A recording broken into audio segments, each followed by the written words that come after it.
Varicose veins కి సరైన చికిత్స కోసం సంప్రదించండి ఎవిస్ హాస్పిటల్.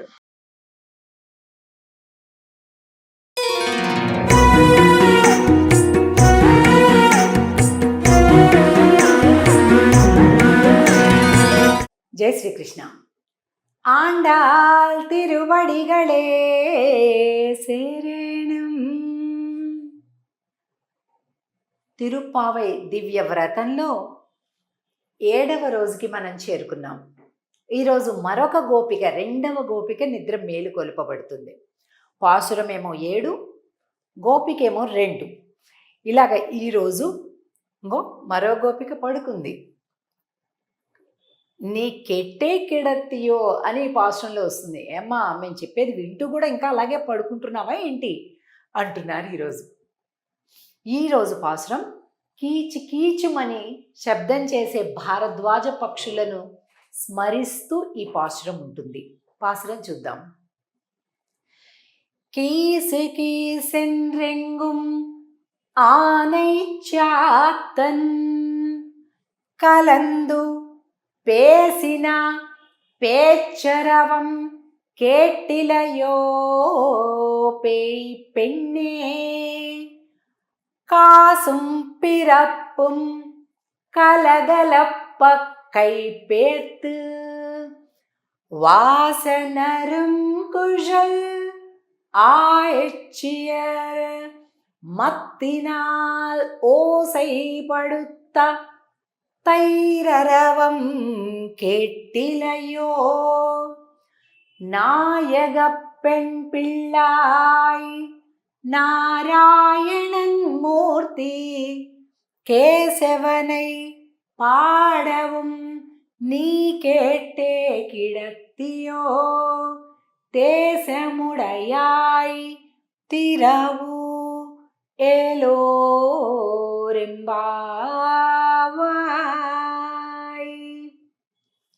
నాయగప్పన్ పిళ్ళాయ్, నువ్వు గొప్ప నాయకురాలివమ్మా. మాకు నాయకురాలంటే ముందు నువ్వు ఉండాలి, వెనక మేము ఉండాలి. కానీ నువ్వే ఇంకా పడుకున్నావా? మేమంతా వచ్చేసాం, నువ్వు ఇంకా పడుకున్నావా అంటున్నారనమాట ఇక్కడ. కీసికి సెండ్రెంగు మానేచ్చాతన్ కలందు పేసిన పేచ్చరవం కెట్టిలయో పేయి పెండే అంటే, ఓ పిచ్చి పిల్ల, భారద్వాజ పక్షులను చూసావు? అవి ఒకదానితో ఒకటి కలిసి కిచకిచా కిచకిచా శబ్దం చేసుకుంటున్నాయి. ఇక్కడ చూసారా? ఎంతో ప్రేమగా ఒక పక్షి, మగపక్షి, ఆడపక్షి రెండు కూడా ప్రేమగా రెండు ముచ్చట్లు పెట్టుకుంటున్నాయి. ఎందుకు?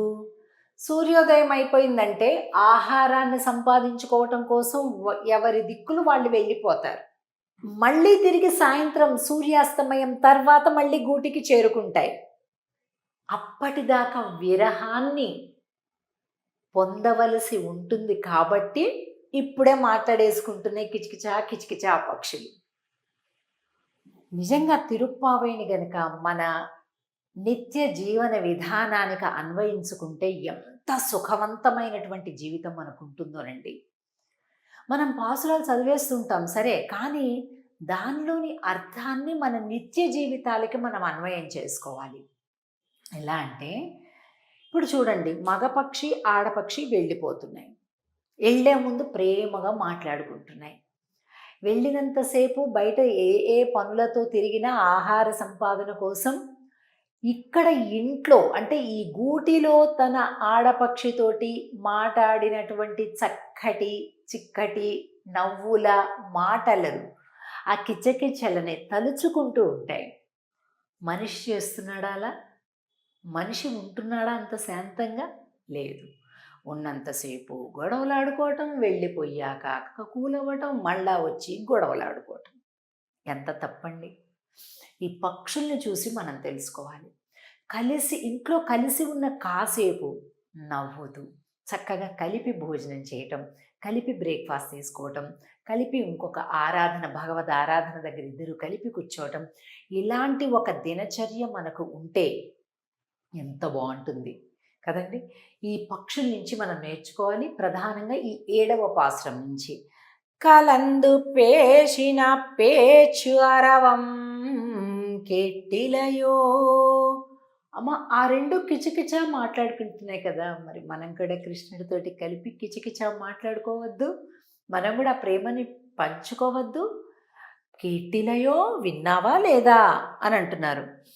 காசும் பிறப்பும் கலகலப்ப கைப்பேர்த்து வாசனருங்குழல் ஆய்ச்சியர் மத்தினால் ஓசைப்படுத்த தைரரவம் కేటిలయో పెண்ணే. అంతేకాదు ఆ నందవ్రజంలో అందరు పొద్దున్నే లేచి అగో ఈ వెన్న చిలకటం అవన్నీ పనులు పెట్టుకొని ఇలా ఇలా ఇలా చిలుకుతూ ఉన్నారు గోపెమ్మలు. తెల్లారిపోయింది. వాళ్ళ కొప్పులన్నీ కూడా విడిపోయి ఈ ఉండేటటువంటి పుష్పాలన్నీ కింద పడిపోయి ఇలా పరిమళాలన్నీ వ్యాపించాయి. ఇలాగా మజ్జిగ చిలుకుతుంటే ఈ గాజుల చప్పడి, మెళ్ళో పూసల దండలు, తాళిబొట్లు ఇవన్నీ ఇలా ఇలా కదులుతూ ఉన్నాయి. గట్టిగా ఉండే పెరుగులోకి కవ్వాన్ని దించి బలమంతా ఉపయోగించి చిలకాల్సి వస్తుంది. అంత గట్టి పెరుగులు ఉన్నాయంట మరి ఆ కాలంలో. ఆ మంచి పరిమళం, ఒక ఆహ్లాదకరమైనటువంటి వాతావరణం, వాసన, శబ్దాలు. అమ్మా అవన్నీ వినిపిస్తున్నాయి, తెల్లారిపోయింది, నువ్వు ఇంకా పడుకున్నావా అంటున్నారు. మత్తినాలోసై పడుత தைரரவம் கேட்டிலையோ కేశవనై పాడవం నీ కేటే కిడత్తియో. కేశవనై, కేసి అనేటటువంటి గుర్రము రూపంలో ఉండేటటువంటి, గుర్రము రూపంలో వచ్చినటువంటి అసురుని సంహరించినటువంటి వాడు కృష్ణుడు. ఇదిగోండి, గుర్రము నోటిలో చేయి పెట్టి దాన్ని సంహరించాడు.